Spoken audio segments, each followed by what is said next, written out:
As a graduate student, I get really specialized training in how to do a very specific type of research. The Engage program gave me another type of training the graduate students rarely get. I learned how to talk about my science in a way that's hopefully engaging, enlightening, and informative. You can learn more about our innovative program at engage-science.com. I would also like to mention that the best way to keep up with Town Hall's program is to become a member. Membership offers downfront seating, a mailed copy of Town Hall's monthly calendar, and it provides the essential support for bringing you more than 400 events annually at affordable ticket prices. And now our second guest. PhD physics student Marshall Styczinski will explore the use of interactive media as a tool for enhancing student learning in this field. He'll present his research on removing obstacles in science education, making introductory physics more accessible to a higher number of people. Please join me in giving a warm welcome to Marshall Styczinski.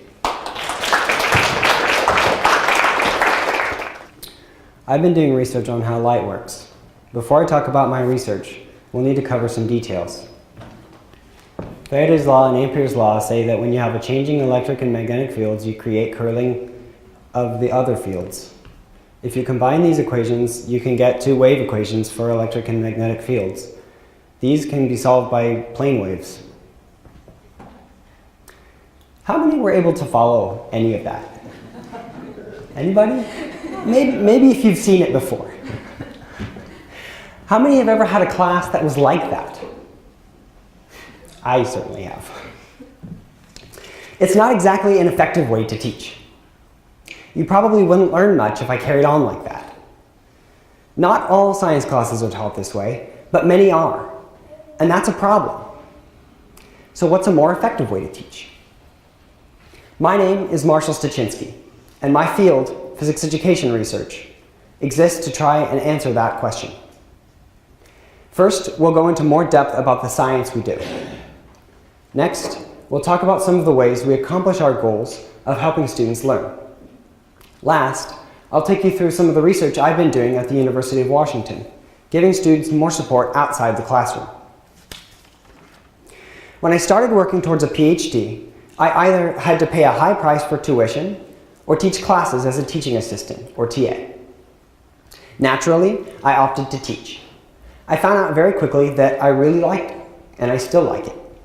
But the more I taught introductory physics at UW, the more I recognized a disconnect between in-class work and assessments like homework and exams.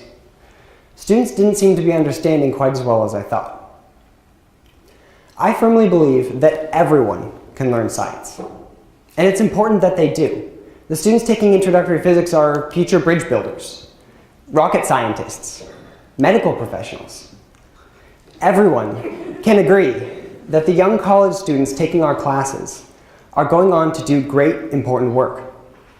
They'll need to know how a blood pressure cuff works, how to communicate with that probe out past Saturn, how to find and reinforce weak points of that bridge they're building. They can be dangerous consequences to inadequate instruction. So how are we teaching? Mostly by telling. Teacher-focused, where the students are passive and listening to the teacher describing their knowledge or demonstrating their problem-solving skills. But what's wrong with that? It's the oral tradition. It's how we pass down our culture, our stories, our understanding of the world from generation to generation. Think back to the classes you've taken.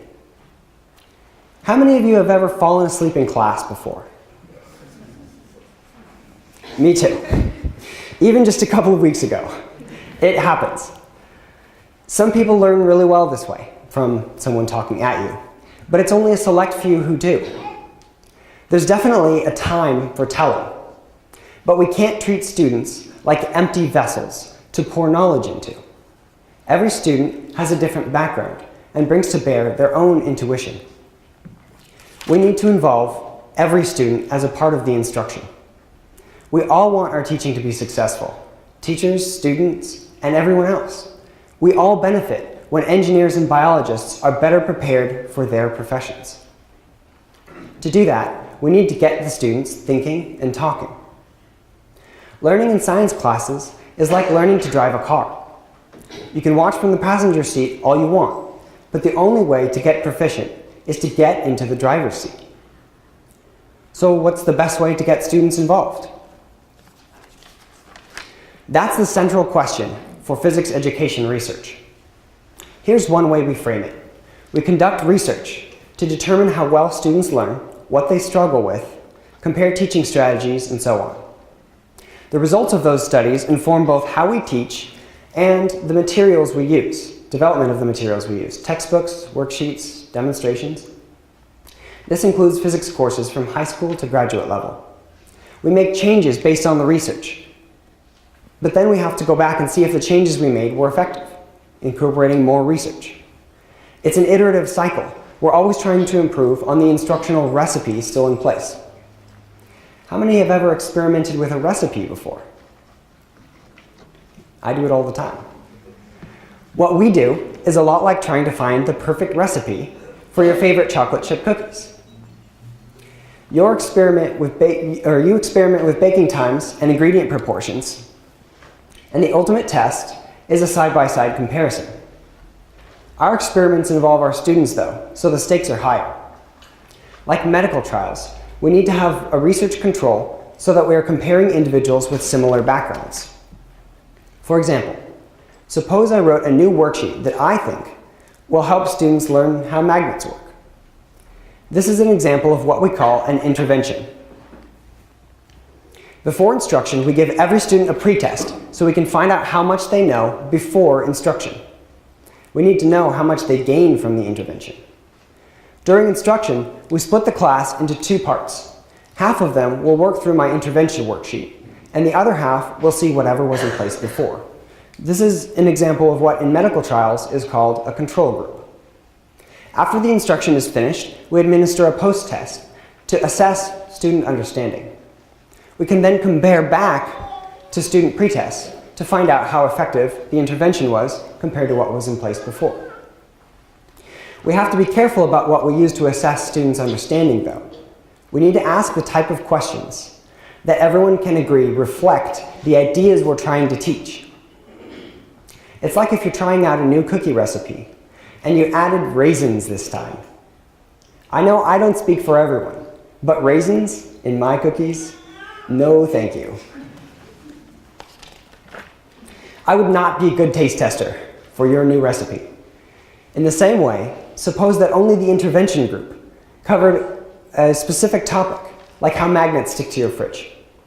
If we test both groups on that topic, of course the intervention group will do better on the post-test. We gave them an unfair advantage. We need validation for the measures we use in testing interventions to prove conclusively that the intervention had an impact. This way, we ensure there are no raisins in the mix that invalidate the recipe used. Once we have a fair comparison, we can find out what the best way to teach is, right? Well, not exactly. How do I know my chocolate chip cookie recipe is better than yours? I can't expect to compare my cookies to everyone else's so directly. We need a standard metric for comparison, like a standard cookie recipe everyone agrees is a good benchmark. In physics education research, these validated measures are often called concept tests. By synthesizing research from psychology, education research, and studies identifying the most persistent difficulties in introductory physics, we've come up with some excellent strategies, validated by concept tests and carefully planned studies.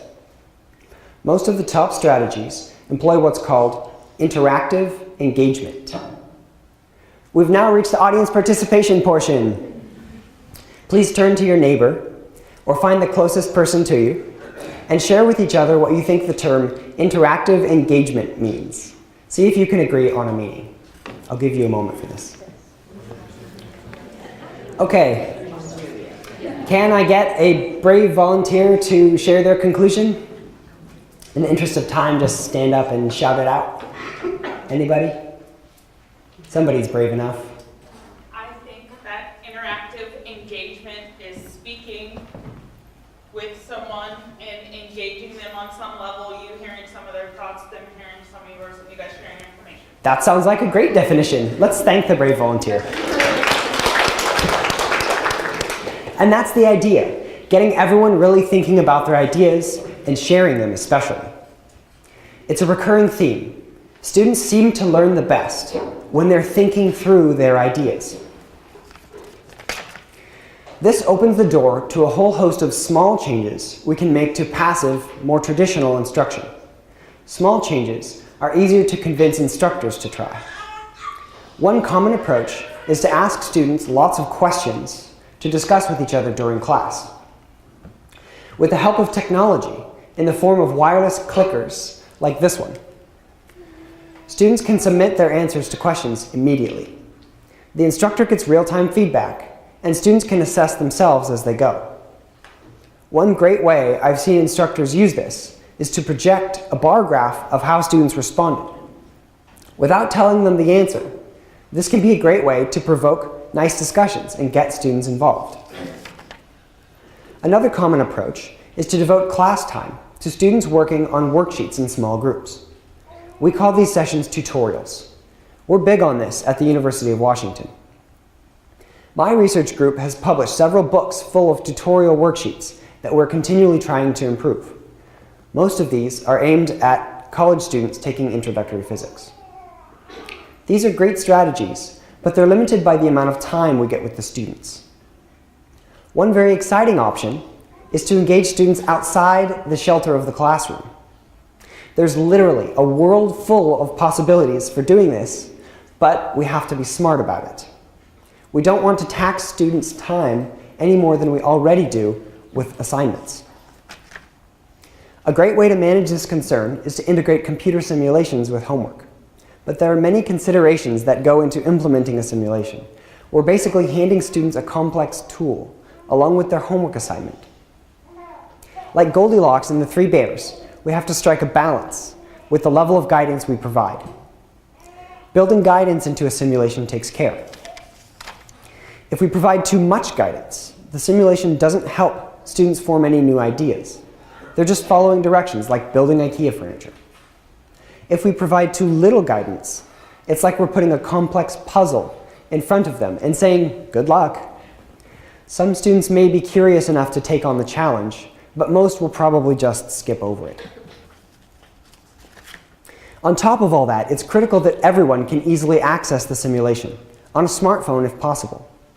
Sometimes, when I'm riding the bus, I'll be on my smartphone and I'll look up and everyone in sight is also on a smartphone. They're common. Most people have them. If students can access the simulation that way, they can use it while commuting or waiting for a class, in line to order food.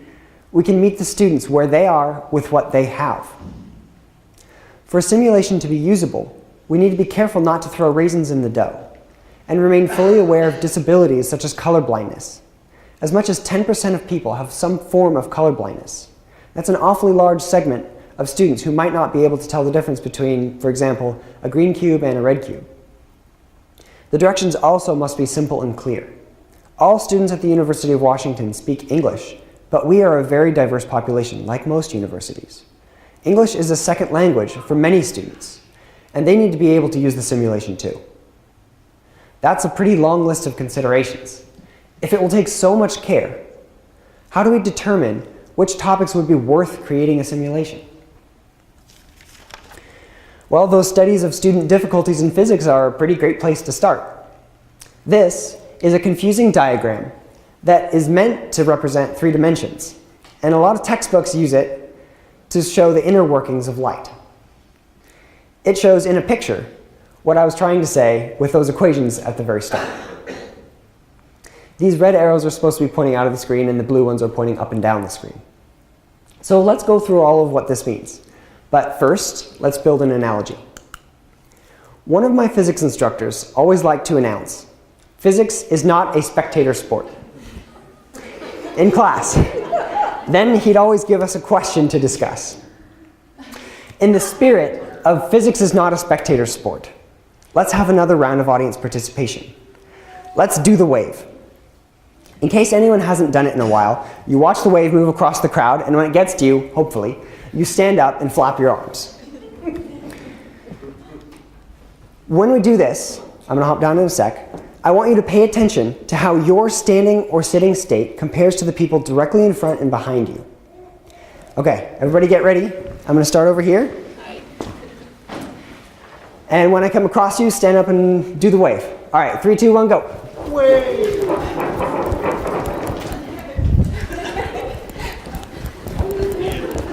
Okay. Hopefully you noticed while we were doing that no matter where the wave was, the people in front and behind you were moving all along with you. You stood up together, you sat down together. It's that feature that makes our wave a plane wave. That's a major part of what this diagram is supposed to be indicating. As these curves move up and down, like how we were standing and sitting, everything above and below the horizontal black line is meant to be the same blue or red arrow. I know it's still not exactly made clear by the diagram. And you might be wondering, why do we care so much about this diagram and whether students understand what a plane wave is? Remember that probe out past Saturn I mentioned earlier? This is the Goldstone antenna. It's one of the major radio antennas NASA uses to communicate with those far-out probes. Radio is just another kind of light. When a signal from this antenna reaches the probe, it's a plane wave. In order for that signal to be received, we have to design the probe to make sure we can detect the plane wave. The same thing happens on a smaller scale with the radio antenna on your car or portable radio. The antenna needs to point not toward the source, but along the direction those arrows in the diagram were pointing. If it were picking up our crowd wave, it would need to be vertical, because that's how we were moving, up and down. Understanding the pieces of plane waves is relevant to our world, and it's something we want students to leave our classes with. It's vital that students understand the diagrams we use, because we want to test their understanding of the physics, not the diagram. A student might understand the concepts, but misinterpret a diagram, and then it can be hard to tell what they know. A colleague of mine, Jimena Sid, had a great idea for a simulation to give students an advantage with this difficult diagram.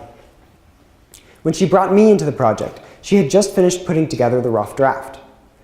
And this is it. Students were given access to this simulation along with their homework on the topic. Here's a demo of what we asked students to do. Both scenes can be moved around in 3D, and the flat plane can be shifted around. On the left, we have a representation of the common plane wave diagram, similar to this one. On the right, the situation is repeated, but on the flat plane, there are several sets of blue and red arrows pointing how the diagram is supposed to be indicated. When we were doing the wave, standing up or sitting down corresponded to whether a blue arrow is pointing up or down. The idea is we're relating the way the arrows point where the plane crosses the line to every point in the plane. Like the good luck road sign from earlier though, with this rough draft, we just handed it over to students without much direction. It was exploratory. It may not be surprising to you now, but with this low level of guidance, we didn't see much that indicated students understood the diagram any better. But I think there's a lot of potential here. The most recent opportunity, just 2 weeks ago, I gave students more guidance and an upgraded simulation. It's even animated. This can help students picture, in their minds, what happens to the plane wave over time. Even better than more guidance would be to put the simulation right in the middle of their homework. That is, if their homework were online. It's on paper now, but we have plans in the works. That will also help to implement other simulations. There's no shortage of confusing diagrams trying to represent 3 dimensions that would really benefit from simulations. As for this one, we'll be taking a close look at what students take away. A major hallmark of designing instructional materials is that there are always multiple iterations. We can't conclude that this is the best way to go. We can only compare each iteration to the previous ones, as we keep trying to help students get closer and closer to the goals we set, what we really want them to take away. We've seen that to learn effectively, students must be as engaged as possible. It's also really difficult to determine optimum teaching methods. Simulations can help us reach students outside of class and help them learn difficult topics. I'd like to thank Chimena Sid for bringing me into this simulation project, Town Hall for putting on the UW Science Now series that you're here now to see, the Engage program for the class that's brought me here today, the National Science Foundation for funding my research, and most of all, I'd like to thank you for coming.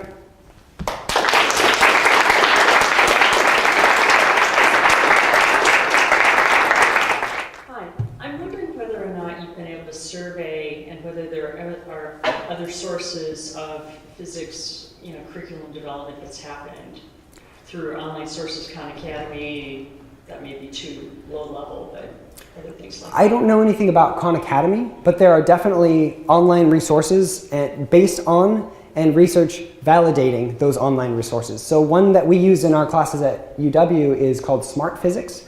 Students will look at presentations on smart physics before their in-class portion so that they can spend more of the time in class on interactive engagement and less time with someone talking at them. So that's right, exactly, flipped classroom, that's what we call that. So smart physics is a tool that has been researched from physics education. It's come out of physics education research, and then more research has validated that it has an impact.